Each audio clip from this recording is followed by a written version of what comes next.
Welcome to the Investor Fuel Real Estate Investing Show, where I interview the nation's top real estate entrepreneurs, industry leaders, and other amazing entrepreneurs to help educate and inspire you to take your business and your life to the next level. My goal is to add tremendous value to you during every single episode of this show.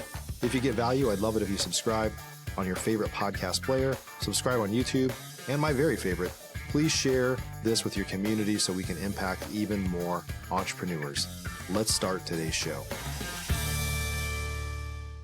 Hey, everybody, welcome back to the show. Today, I'm here with a good friend, local guy, Ryan Jackson. We're going to be talking about how to play the long game. You've got to pivot in this business. I think a lot of the people that we respect that have been in this business a long time, they went through some shit storms too, like some of us have been going through this year. And the goal is don't leave. It's like just figure out how to get stronger. So that's what we're going to be talking about today, how to pivot, how to move, how to change exit strategies, whatever it might be to kind of stay alive so you can live to play another day. So Ryan, welcome to the show. Welcome. Thank you. Good to see you, buddy. Have you been here before? You haven't been to my office before. I don't think I've ever been here, no. Yeah, it's HQ World Headquarters here.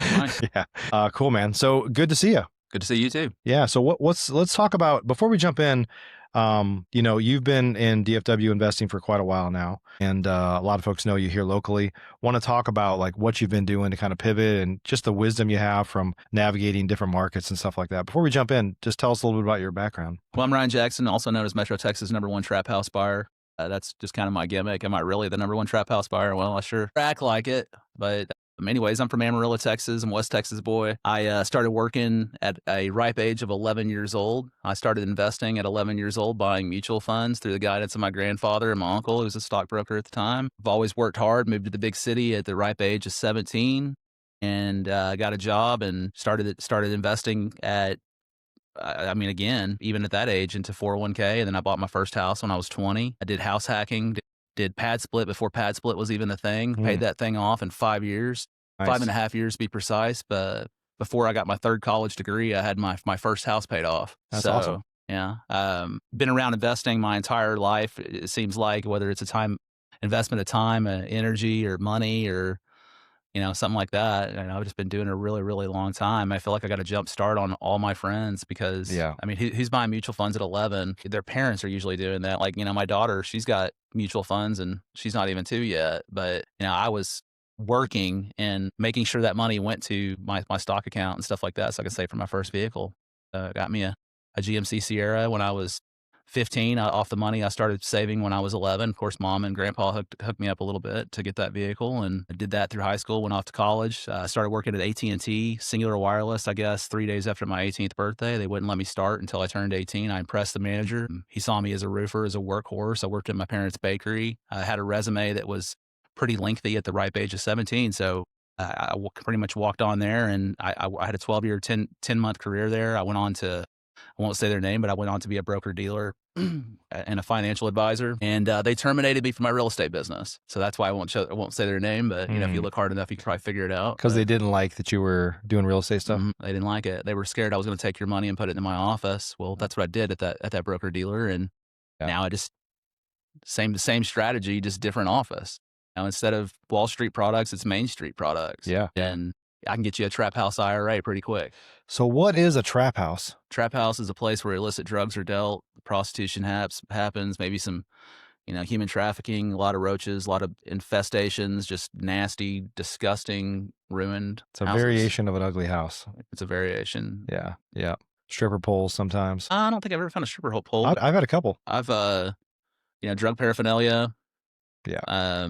I've bought with homeless folks in them, squatters, et cetera. Sure, It's a trap. That's what it is. It's just a trap. Yeah.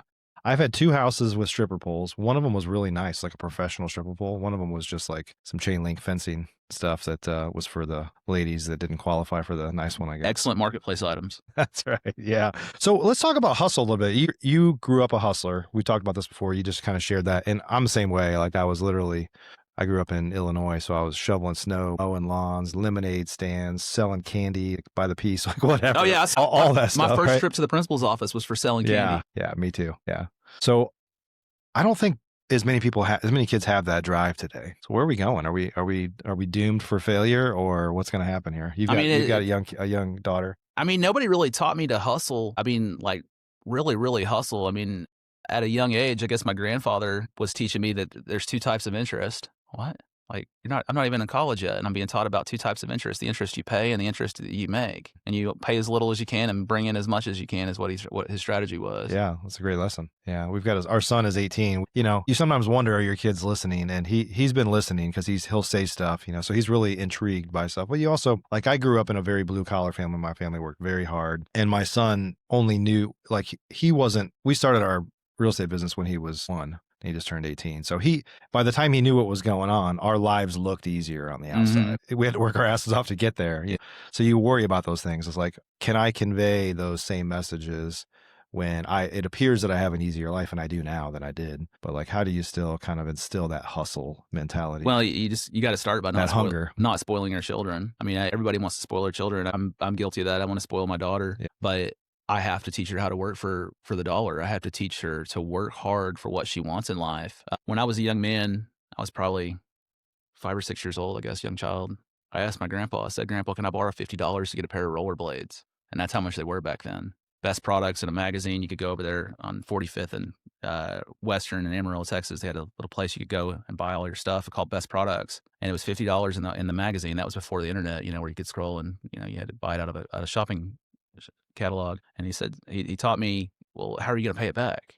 He taught me the difference between borrowing and asking for it at a young age. I can go back to my mental files. It was probably 1994, maybe 1995. I'd be 9, 10 years old. I want to say it was 94. And I'm sitting riding in the back seat of my grandfather's dually, and we're heading from Amarillo to Vernon, actually Electra, Texas. And the reason why is we're going to see my great grandpa. And at this time, he's in his early 90s. He's, you know, still trucking. And I'm in the back seat with my grandmother. And in the front seat is my uncle, who's a stockbroker, and my grandfather's driving. And I mean, this is 30 years ago. And I'm listening to the conversations with my uncle and my grandfather about Dollar General stock. And we're driving through all these old towns on 287, Dollar General, Dollar General, Dollar General. Still have them. And they're still everywhere. Yeah. I wish I would have had the money to buy Dollar General stock back then, but you know, that was my first interest in stocks. Yeah. I know we're here to talk about trap houses and not stocks, but this is just, well, we're here to talk about whatever, just investing or whatever, but we get to decide what we want to talk about. Yeah, exactly.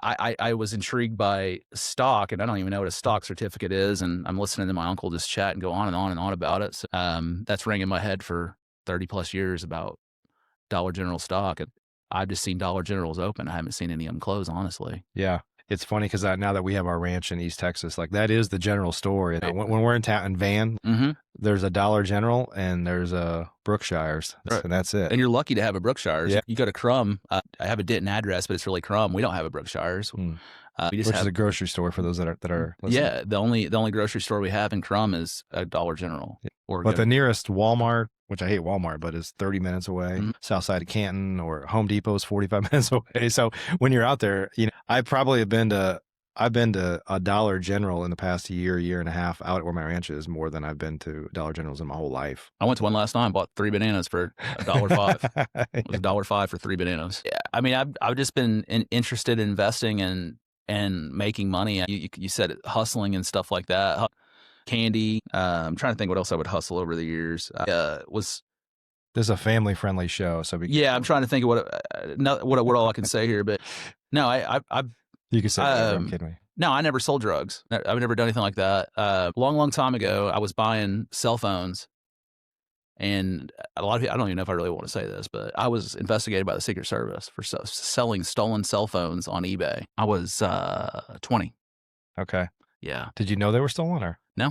Okay. I set up a sting. The guy I was buying them from, they were like pieced together repairs. Like this guy just repaired repaired cell phones. So like sometimes they were buggy, sometimes they were glitchy or something like that. I had to take them back. But now his whole story lined up. And next thing you know, the Secret Service is kicking in my door. And I'm 20 years old. I'm scared shitless. And I never got arrested. My name was sent to an indictment. They declined to indict me. So that was good. So I didn't get indicted. But I helped the Secret Service put somebody behind bars. You became an informant, basically. Yeah. I mean, they were being stolen from Motorola over there on 820 at the old Countrywide building. You know, naive 20-year-old making some money flipping cell phones.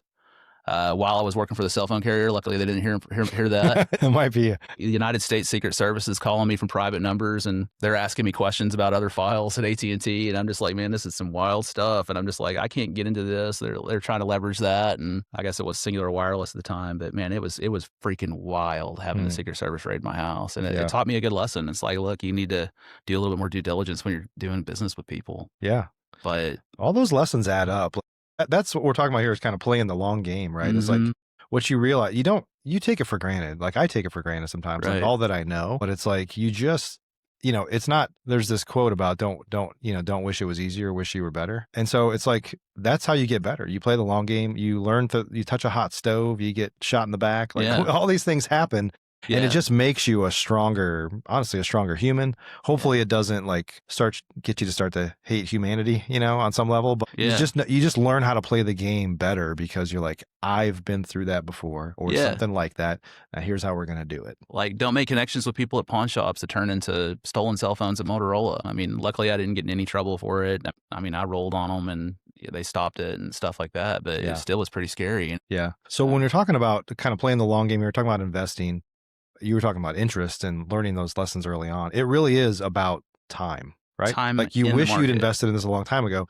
The thing about real estate is, and you and I are surrounded with wholesalers and folks like that. They're not really investors. I mean, they're investor of time, and I'm not taking anything away from them, but they're not building wealth. They're transactional, and there's nothing wrong with that. But I think that you and I would both tell those people, like, if you want to build wealth, you need to keep some of those houses. Right. I can't tell you how many people that were wholesaling like crazy in 2021, 2020, 22, when the market was still really strong, and they were just selling their equity, and I was buying it left and right. Yeah. And, in a year like this, I mean, buyers are not buying as much. Their fees are probably not piling up like they were. And a lot of those guys have reached out to me and, how do you hold real estate? And I'm like, shit, we'll start 10 years ago when it was easy, when it was easier. Now it's ridiculously hard to hold something compared to what it was 5 years ago. Yeah. And DFW, I don't know if you've looked at this, the cost of insurance and taxes for us is the equivalent of 5 months of rent a year. And it used to be 3. Yeah, and it's getting worse, obviously, right? So it's like, I got to rent. That's, by the way, if I have no vacancy, I have no issues, if everything goes well. No CapEx, nothing, And nothing ever goes well. Like, it goes well for now, but eventually you get hit with that $40,000 make ready. It's like, man, if this thing cash flows perfectly for the next 5 years, maybe I'm back to break even, Yeah, I mean, you just have to let inflation do its work. You have to let government have bad monetary policy that creates more inflation, that creates more wealth. And I've been playing that strategy for a long time. So let's talk about just pivoting. I think I've seen people that, I've talked about this many times, when things get hard, whether it's in real estate or somewhere else, but we'll talk specifically about real estate investors, they jump into the next thing. Roofing, solar. Whatever, right? Yeah. Crypto trading, whatever. A lot of roofers these days. And so the problem is like, that seems easy, but that too will get hard. Like everything gets hard. It's always easy for the first 2 or 3 years, and then it gets hard again. And people just keep starting over every 2 or 3 years, and they're just starting from scratch every time, instead of building something that, like, I worked through the hard period and now it got easy again. And you think of like this S curve, it's like the heydays, and then it's hard and you kind of go sideways, and then you figure it out and you kind of keep having these breakthroughs. So let's just talk about that, because I know what it requires is changing your strategy sometimes. You just pivot, you do some things like Airbnbs, short-term rentals, you do some new construction. Talk about some of the stuff that you're doing and maybe some of those lessons learned about not leaving, but pivoting. Well, this is 2025. It's been a year of cleanup, in my opinion. I got 2 businesses that I'm closing down, 2 partnerships that I'm ending by the end of the year, all with a great handshake, a hug, high five. We did it. It's over. Moving on to bigger and better things. No hard feelings. I'm glad to say that. Sewing up at the end of last year with a lot of hard feelings. A lot of hard feelings over that. Pivoting, into 2026. What is 2026 going to look like? Rates are still going to be a little high. They're saying maybe 1 drop. I think they'll have more than 1 drop because government shut down and we don't know all the data. And new Fed chair. And a new Fed chair with political pressure that he's not supposed to succumb to. But he will, or he won't get the job. Right. So I think what we're doing is we're maybe kicking a bigger can down the line there. If you know anything about interest rates and follow them, it's this year's been a cleanup year, getting rid of some partnerships that are not exploding anymore, that are out of gas, ready to move on to something else. As you stated, those partners, that's fine. Moving on to something bigger and better, that's cool. But to me, what is bigger and better for me in 2025 and 2026? Being that rates are what they're at and the market is slow, what do people want right now if they're going to buy something? If you're going to buy a vehicle right now, are you going to buy a brand new one or are you going to buy a used one? Used one, interest rates are based on years and mileage versus a brand new one. You see them all over the advertisement, 0% this, 0% that. Right. So that's why it's attracting people to new vehicles. Well, let's talk about homes. What is Lennar offering right now on interest rates? I think I saw like a 3.75 or a 4.0 or some advertisement recently. Some of these new K&B homes, I think they got some packages they can sell you. A lot of these new home builders are offering really, really good rates. Now, is that something that I can do as a small home builder? Probably not. But if you're going to buy in this market, you're probably just going to buy a brand new asset. Everything's high. Everything's expensive. Do you want CapEx on your homestead or do you not? I mean, if you got all these bills, do you really want a sudden, plumbing bill because you got copper versus PEX or cast iron in your 60s versus, PVC that you got today? Is your foundation crap? Is it a brand new one with a warranty, with a 10-year warranty that's transferable? That just sounds like something that would be better for a consumer versus something that's going to have a bunch of unexpected repairs as time progresses. I bought my first brand new house in 2012. I paid off my used house that year as well. I was graduating college the third year. It might have been 2011 or 2012. Don't quote me. One of those two. And I bought a brand new D.R. Horton house, 215,000 brick granite, 3,000 square foot, 4-bedroom, 3.5 bath, 2-car garage, HOA, 35 in Heritage Trace, in North Fort Worth. Just perfect place to be at the time. And I didn't have any CapEx. Air filters was about the only CapEx. I think I upgraded the wood floors. And I think I had to fix a line between 2 water heaters one time. I mean, it just wasn't much CapEx. And I sold it 7 or 8 years later, and it was still in pretty good condition. But you go into some of these 60s builds and 70s builds, and they just have their personalities, and they do what they want to do, it seems like, until you start updating stuff. For people that want to live in a very specific neighborhood, they may not have as many choices. Right, but if you're it's interesting that you're saying that because people are people know that they have additional expenses from the problems. Maybe not first time home buyers because they think everything's perfect. But if you're in a move up house or you're in your second home, you're like, I need something with less problems. Well, we also need to talk about the sales agents. Who's getting bigger commissions right now? Or who's giving away bigger commissions? The builders or the guy that bought his house 3 years ago that's trying to get out? And you see what I'm saying? I'm sure the builders aren't emotional. Like when I came in 2008 and we were flipping houses, it was a different market than now, but it was like now. It was slow. And we would fix and flip houses and we'd put them on the market. And it was unusual that we didn't have it under contract in a week for our house. But all these other ones are sitting on the market for months. And it's just like we were not emotional about it. I wasn't thinking about, I remember when I painted my daughter's bedroom. It's like, this is just a widget for me. And it was at a time where we could buy them cheap, which is different than now. And we could fix it over nicest house on the market and put it on the market for cheaper than the 3 surrounding houses around me. And I'm just next in line, right? But it's a different market now. But I think, people are just getting comfortable, staying where they're at because they've got a low interest rate or working virtually so they don't have to worry about moving across the country and starting over. And people are a little more financially savvy, I think, these days, maybe. I mean, maybe not from an investing standpoint, but from a managing their own money standpoint. Yeah, I mean, you kind of have to. I mean, groceries are still high. Insurance is through the roof. Taxes are through the roof. Interest still high. I mean, there's just still a lot of things that are giving us pain points in this economy. And then, like I said, if you're going to go buy something and you're going to pay $2,700 to $3,500 a month for it, better be brand new, and I better not have any CapEx on it for a long time. Yeah. So, we can sit here and continue to try to flip these trap houses, or we can knock them down and build something nice and new, and it's a statement for the neighborhood and make somebody want to buy it. You got to make somebody want to buy your product versus, some of these just run-of-the-mill HOA houses. Yeah. As an investor, though, you got to find ways to pivot and squeeze more rent out of things through short-term rentals. Like you said, maybe do some new construction stuff. So just talk about kind of how you're pivoting a little bit in this market because you've been forced to. Well, I'm still collecting rent. Has that been a struggle? My usual suspects, even through good times and bad times, that can't manage their money, I'm still dealing with those. But for the most part, people are paying their rent on time. Airbnb revenues have they dropped in the summer. In the spring, I had a pretty good spring, and then the summer dropped, and then the fall, late winter has actually caught up to about the spring. So we'll see how it goes in the next year. But I'm renting trap houses on Airbnb. I mean, I'm not just renting these Taj Mahal houses with pools and hot tubs and mountains and forests and stuff like that. I'm not that guy. I'm the guy that's here to put your family here for the weekend in DFW for commerce or for something that's going on around town. and you're just in and out and you need something economical. Being that these are tight economic times, are you going to go rent the Preston Hollow house, or are you going to rent a trap house in Denton? I don't know. Yeah. That's a play.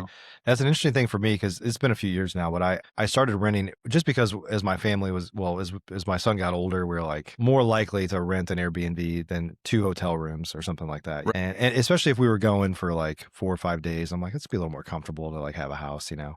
And then it really opened my eyes to, this is probably 5 or 6 years ago, to like how common Airbnbs are, short-term rentals are, just in regular neighborhoods, like not necessarily next to a stadium, next to a whatever, right? Yeah. So they're just right in regular neighborhoods. I recently went to Memphis to go to Graceland. I had some friends over from across the pond, and they wanted to go check it out. I rented an Airbnb last minute. Why last minute? Well, I'm an Airbnb host. I know how this works. I think I got us 2 nights for $200 with cleaning fees. Before that, I went to Wholesaling Live in San Antonio, rented an Airbnb last minute behind the venue. Just yesterday, I got back from Mexico, and we had a penthouse overlooking the water, you know? So sometimes if you're going to the beach, you kind of want those nice little amenities, but, you know, just traveling around town, trying to keep it cheap, trying to go to conferences and stuff like that. I'm not here to see a pool. I'm not getting You're not going to be there very much. Yeah. So I just want something cheap and economical. So as an Airbnb host, that's what I provide. I provide cheap and economical. Here in Dallas, Fort Worth, my average unit's about $4 grand a month. Some of them are pulling 3,100, 2,800. Some are pulling 50, 59, 6,000. What would the equivalent be if it was a long-term rental in those?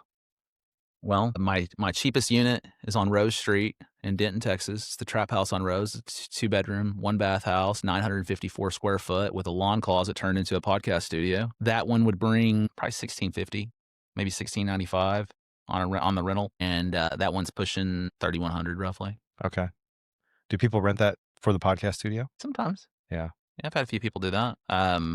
It's really just a room with padded walls and a TV and a heater and a couple chairs. Most people smoke pot in there. It's kind of I always tell people, you know, if you're going to hotbox the podcast studio, it's $420. Go ahead. That's funny. Yeah. I got another one. It's a 3-bedroom, 1-bath, 802 square foot. Consistently does $4,000 to $4,100 a month, and the rent on that one would be about the same. It's a tiny 3-bedroom house. Yeah. So what would you say to folks that are feeling the pinch right now in terms of being willing to pivot a little bit, not necessarily pick up and leave, but like change exit strategies, be open-minded to it, consider doing things a little bit of a different way?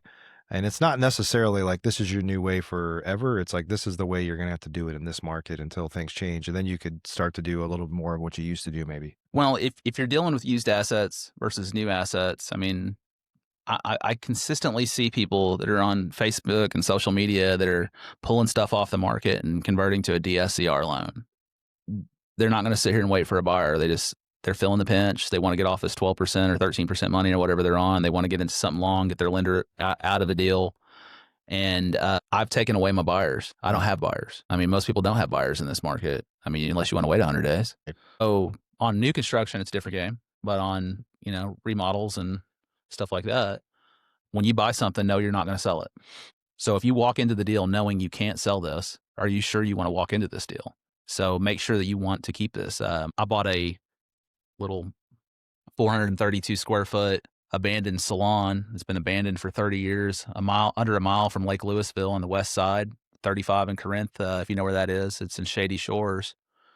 Wholesaler sold it to me for $62,500. It's a trap lot. Doesn't even have frontage. Had to argue an easement and then figure out what I could do with the footprint. And I'm building a 2-story, 2-bedroom, 2-bath, overlooking patios on each side on a 432 square foot slab footprint. I can't pour any concrete. I can't even pour a driveway. I can't pour walkways or anything. So I got to get real creative. But who's a buyer on something like this? Well, me, because I'm going to keep this and it's going to print $4,000 to $4,500 a month when I'm done. So I know that I don't have a buyer. That's why I was willing to take that. If I was flipping it, I probably wouldn't have bought that deal. Let's talk about building your brand. Oh, wow. So for those that don't know you drive an old Caddy around town. It's all branded for your brand. Mm-hmm. I was surprised when you walked in the door today because normally when I see you've got a cowboy hat on, a bolo tie. And I thought about it. Yeah. I lacked motivation this morning. I apologize. This is Wednesday. This is a casual Wednesday. This is a casual Wednesday. So I just wore my trap house.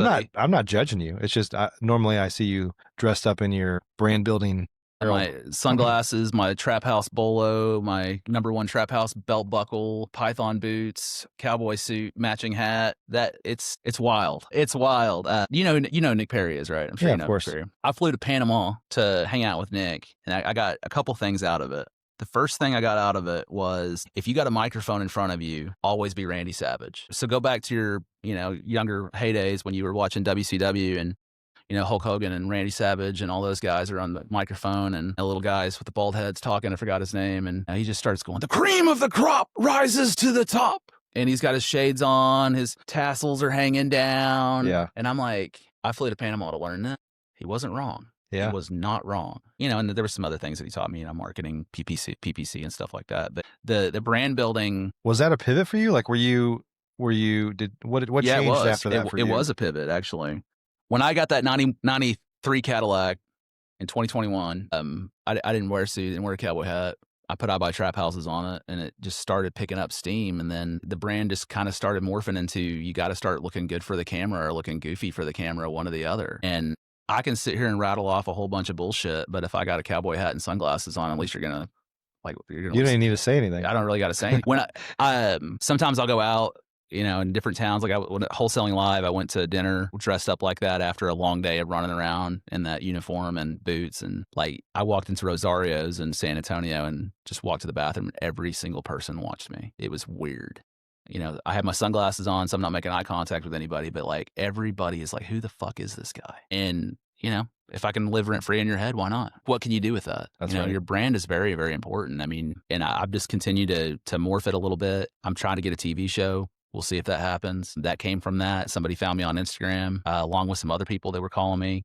They found me on social media. So just being loud and being nothing short of a buffoon. It's really what it is. It gets you looks, it gets you likes, it gets you shares, and then it gets you really anything you really need. I've had investors pull me off of Instagram, reach out to me, want to talk to me, and let's go have lunch. And next thing you know, I'm borrowing money from them. And it's just that kind of that old school cowboy stockbroker, West Texas mindset, and it's just really helped people want to invest. You look like a Big Enos from Smokey and the Bandit. Yeah, a little bit of that. Who also drove a old Caddy, but it was a convertible. Mm-hmm. I was talking to Pace Morby at Wholesaling Live, and he actually is like, "I love your brand." I was like, "Holy shit, Pace Morby just acknowledged my brand." That's cool. So what advice would you give to people if they don't want to go that far, like necessarily physically transform? Because your brand doesn't have to be necessarily how you physically look. It's how you treat people. Yeah. The willingness to share your time or your knowledge or whatever. There's a lot of things that your brand could be.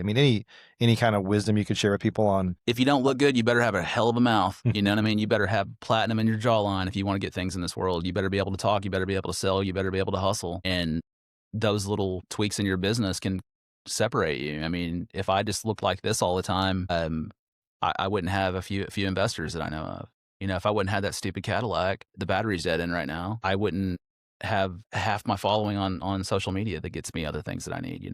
That Cadillac is on its last leg, I'll be honest. And right now it's just a timepiece. It's just, I don't even really drive it a whole bunch. I drive it some, just kind of knock the dust off of it. But shocks and suspension are not worth fixing. Paint's crap. Trap House stickers starting to come off. And all my hubcaps are falling off. Or I got a hole in the side of the quarter panel. I got a mirror that's held on by Gorilla Tape. The ashtray package is dangling. It's time to get a new one. Mm-hmm. But I'm still trapping. That's funny. So what advice would you give to people to just kind of stay mentally strong? Because we've talked a little bit about today. You and I have talked separately about just working through a market like this. So sometimes it's getting around other people that you can talk to that kind of understand your situation. People pull you off the ledge, or you pull them off the ledge as needed. Just what advice would you give people to kind of stay strong in a market like this? Well, keep your mental health good. There's some folks that haven't been able to do that. You know, lean on your friends, lean on your family, lean on your network. If I went broke tomorrow, I feel like that I could dig myself out the next day. Just because I have a brand and I have a network. Just our casual conversations over the last couple of years, I felt like I could sound shitty. I could use you to help me. If I needed it. I'm not really trying to use you, in a negative light, but I feel like if I needed some help, Mike Hambright would at least point me in the right direction of somebody that could help if he couldn't help. For sure, yeah. But as far as the advice, don't stop looking, don't stop doing what you know is the right thing to do to get to the top. Yeah. It's okay to pivot. It's okay to tweak your business model a little bit. Give yourself a business plan. Give yourself an action plan. Tweak it with other entrepreneurs. You can go to ChatGPT and learn how to make money if you really wanted to. So you've got Texas Tuesday, the event you host in Fort Worth on the first Tuesday. Right. How do folks, tell us a little bit about that and tell us how folks can get a hold of you if they want to. WREM.com, hashtag I buy trap houses, at Ryan Buys Houses LLC, TTDFWREM.com, which stands for Texas Tuesday Real Estate Mastermind, broken down. That mastermind started with me and Chase Howard and Freddie Sotelo over at the Sogeo building when Freddie owned that building pre-COVID, about 2018. We started that. We just wanted some dudes to talk shop and drink some beer. All right. Well, let's talk some shop and drink some beer. And then next thing you know, people are getting drunk, saying racist things. We need a bartender. All right, so let's get a bartender. Kind of fix that up. And then next thing you know, COVID hits. And, Freddie in the building went separate. It's like, man, what are we going to do? And we reached out to a few other places. And next thing you know, we wound up at Hyena's Comedy Club. We've been there for quite a while. I don't know how long we've been there. I guess since COVID opened up. And that right there. COVID opened up. COVID opened up. Since the launch. Since whenever COVID stopped or whatever. But that mastermind, it just allows you to talk to the people, just like this podcast allows you to talk to the people. And you get samples and tidbits of everybody's lives that you talk to, and you can make yourself a well-rounded person. People ask me all the time, like, dude, how do you know that? How do you know so much about real estate? Real easy. I started the mastermind, to be probably 13 months after I started my real estate career. I started a real estate mastermind with two guys that, just didn't really have much time to work on it anymore. And I just kept running with it. 8 years later, the Texas Tuesday Mastermind has a lot of respect from a lot of other groups. I don't ever see any challengers that are wanting to have a first Tuesday meeting. If they do, they're stupid. But we've had some really, really good names this quarter. Carlos Reyes, Pace was there, or not Pace was there, excuse me. Jerry Norton was there, RJ Bates, Cassie. We've had a really, really good lineup. Next year, Chris Rude's coming. Ryan Stuman, he's coming. I'm trying to think just based off of memory, but I'm pretty much built out. You might even have Mike Hambright there again. You never know. we might throw you on there. What I was doing is I was doing one speaker. Use me. I'll use you every day if I have. But no, your brand helps. I mean, it's really cool to have investor fuel at the bottom of our advertisement. And, I don't know how much that helps you guys, but it just legitimizes my mastermind by using your brand. I mean, if you ever want to pull it, you can, but we like that. We like having nice sponsors such as Investor Fuel sponsoring our mastermind to get to the people. Creating this mastermind has just taught me so much from different people. I mean, I'm trying to think about your presentation. It's been a while. It's been over a year, I guess, but there's been some nuggets over the years that I've gotten. Mitzi Diane, I'll throw her name out there. What did I learn from her? I learned that, was it Century 21 or Century Tree? I'd have to Google it again, but Century, they'll loan money on mobile homes pretty easily. I didn't even think about that. I don't really deal in mobile homes, so that's something I learned from her. I'm just trying to think of little things off the top of my head of what's came out of that mastermind. I think the big thing is people are hungry for a relationship, more hungry for relationships than ever before because of COVID, because of, like, we spend, not everybody, but I spend too much time on social media, but it's not really the real world. Like, the people that I'm trying to get through to never see it. The people I don't want to get through to do see it. Everybody's a critic, but online, they're all keyboard warriors. And I do a lot of stuff online, so I'm not knocking it too much. I love the critics.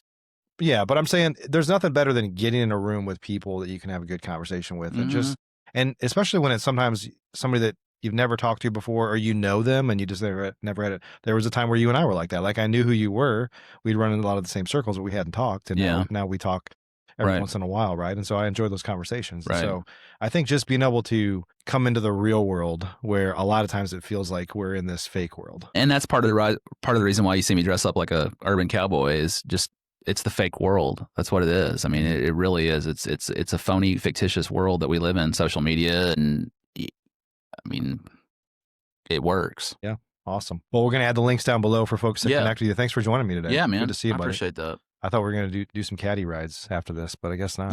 Being here in the city of Carrollton, I got pulled over in that Cadillac after going look at a pre-foreclosure. And I rolled through the stop light just like 3 feet past the white line. The cop pulled me over. And I said, I'm going to be honest with you, sir. I wasn't speeding. I didn't run a red light. I don't know why you're pulling me over other than I'm driving a 1993 Cadillac in your town. And he started laughing.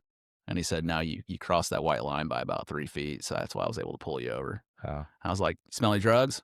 I didn't think so. And He's just laughing. He's like, "What are you doing in my town?" I was like, "I'm coming to look at a fucking trap house, bro." And I was like giving him my sales pitch, giving him my business card. Hey, you got any of those properties you just kind of need to get off into new hands? Give me a call. Now he's a bird dog for you. That's right. Every time I get pulled over, I try to get him to bird dog for me. I don't get very many tickets in that thing. I get pulled over all the time, but I don't get very many tickets in it. Yeah, that's funny. Well, thanks again, buddy. Good to see you. Yeah. Thank you very much, Mike. I look forward to appreciate you. 26 and Absolutely. Investor Fuel, getting good things coming up, I guess. We got a lot of good stuff coming up. Yeah. I can't wait to see it. That's all we do is good stuff. That's we try good. to, yeah. So I appreciate having me. Yep. Everybody, hey, thanks for joining us today. I think if there's a theme here, it's play the long game. Don't quit when stuff gets tough, like pivot. Get around people that know how to navigate these waters. Quite frankly, a lot of the people that have been around a long time, they don't necessarily know how to navigate this, but they just are more confident that they can get through it. Like they make decisions quicker, and that you can get through it. Once you know you can get through anything, once you know if you lose it all, you can build it right back up again because you've got that confidence, then the whole world opens for you and you're going to act with a lot more confidence. So appreciate you. We'll see you on the next show. Thanks for joining us for today's show. You can learn more about the amazing benefits of the Investor Fuel Mastermind community, including surrounding yourself with hundreds of other rock stars, 100% financing on your deals, and members-only discounts from vendors you're likely already using that, as a member of Investor Fuel, will save you more than the cost of your membership. Visit investorfuel.com to learn more.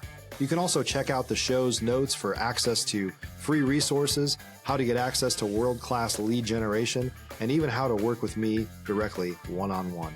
Don't forget to subscribe so you never miss another episode. See you on the next show.